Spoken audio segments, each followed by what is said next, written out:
What's up, everybody, and welcome to another episode of Ask a CISSP. My name is Ryan Williams, and as always, I'm here to try to help you on your cybersecurity journey.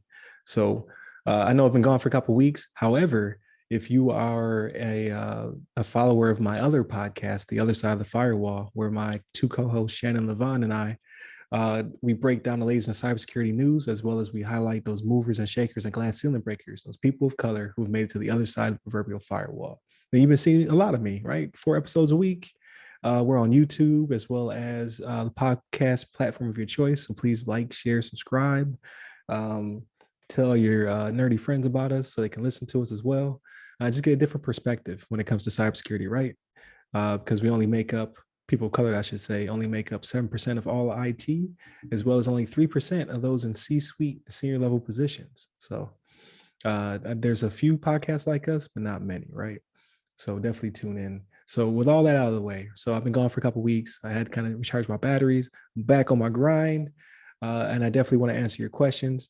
With that being said, please tune into the other podcasts as well, where this week we talked about Dark Side, the hacker gang that had affiliates who attacked the Colonial Pipeline. Well, their affiliates took them to hackers court, so that's pretty interesting, right?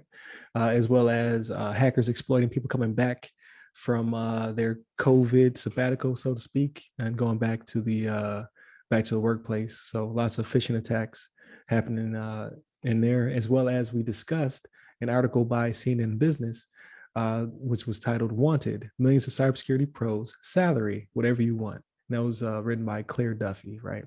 And so we just talk about it and how it's not as misleading. It's just a lot of people are thinking that the job market is a lot different than what it is, right? So there's a lot of people competing for a lot of jobs, but the advertisements don't always match up to what you believe they should be. So there's a lot of jobs that say, hey, entry level, no real experience necessary, except for the 5 years and tons of certs that they're looking for. So we kind of discussed how the two of them don't match up right now. However, with the floodgates opening up, with the current administration dumping, I shouldn't say dumping, but targeting billions of dollars into cybersecurity, right?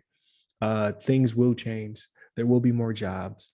And over time, they will become more realistic points of entry. Right now, the bar is set very high. So there's a lot of people who are frustrated, who have finished their degrees, but they have very little experience. And they're being asked to be like full stack warriors. You need to be able to code and script and secure and network. They're asking for a lot, right? So we believe that will change over time. It's cybersecurity's been around for decades. However, it's really starting to mature and grow into its own. And with that, there will be growing pains. So if you're out there, you're looking for employment, and it's taking a little bit longer than you expected, just know it is coming. Keep on your grind. Keep staying in cybersecurity and being practiced and seeking those opportunities to grow and evolve and to gain new experiences. You will get there. So with that being said, I had two questions, right? So let's get to the questions. These videos are kind of short because they're tailored towards LinkedIn. LinkedIn has a 10-minute cap. So I try not to bump to that cap because I don't like to edit these videos too much, because I'll be here sounding crazy. So first question comes from David Cameron. So I've worked with Mr. Cameron in the past, or worked for Mr. Cameron in the past, right? It's been probably a decade, but he's on his CISSP journey. So I can't be more proud than I am. He's very experienced, very knowledgeable, and now he's going and studying for the CISSP, and we'll take it. So if I passed it, he'll definitely pass it. With that being said, he said that he's seen a lot of jobs asking for specific technical skills such as Windows admin, Red Hat, etc.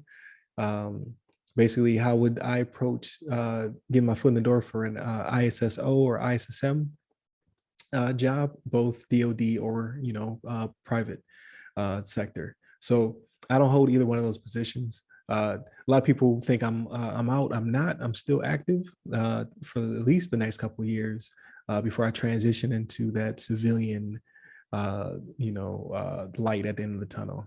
So I love my job, I kid, but I am definitely getting ready for that transition. So with that being said, I reached out to my network, and I have a couple like a lot of ISSOs and ISSMs, and they said you're already on the right track. So just keep on your journey. Definitely knock out that certification with your prior experience and knowledge, as well as with this certification and your other certifications that you most likely have, because you have to be 2875 qualified test network, et cetera.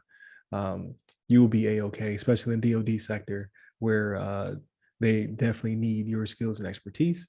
Definitely, if you want to pursue something in the field of being a little bit more technical, you could pursue Windows admin and things of that nature. But job advertisers are going to ask for the moon. Check as many boxes as you can, obviously, but you need to be knowledgeable and experienced, right? So don't pursue things just to pursue them. Pursue things because it's the path you want to go on. So I think you'll be fine. Please hit me up in the comments or shoot me an email if I'm not on target of what you're looking for.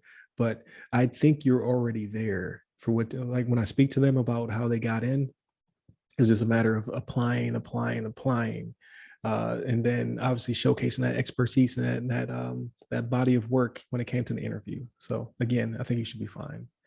The next question comes from, and if I put your name, I apologize, Josiah Marie Talley. So Ms. Talley asked if I was still looking at, or if I was still helping everyone and giving advice on the transition to cybersecurity from help desk background. So of course, I'm definitely here to help. And when I look at your profile, so I see that you are probably a 25 Bravo. So for those who don't know what that is, that's kind of like an IT specialist in the Army, because they have Bravos, Charlies, Novembers are network guys and gals, Sierras are like SATCOM people. So it looks as though you are an IT specialist by trade. So that's good. You have a wealth of knowledge, a broad base when it comes to that. You're pursuing your bachelor's in cybersecurity and networks. I would say, with that being said, you definitely want to grab a couple cybersecurity certifications to kind of show that experience, that breadth of knowledge. You most likely have your Security Plus because you touch networks in the DoD. You may also have a Net Plus. I would say to cap off that BA in cybersecurity and networks, I would definitely get my CCNA, or at least pursue it, because just having the knowledge will definitely help you out if you want to go that route, if you want to go networking in the security of networks.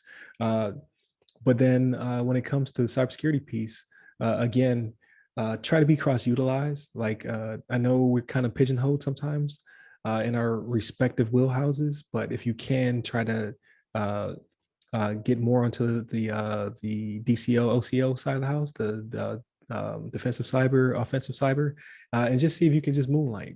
Can I come over there and learn some new skills? Perhaps use your Army Cool funds to pursue your certified ethical hacker or CHFI, if that's something you want to pursue, or maybe go the digital forensics route.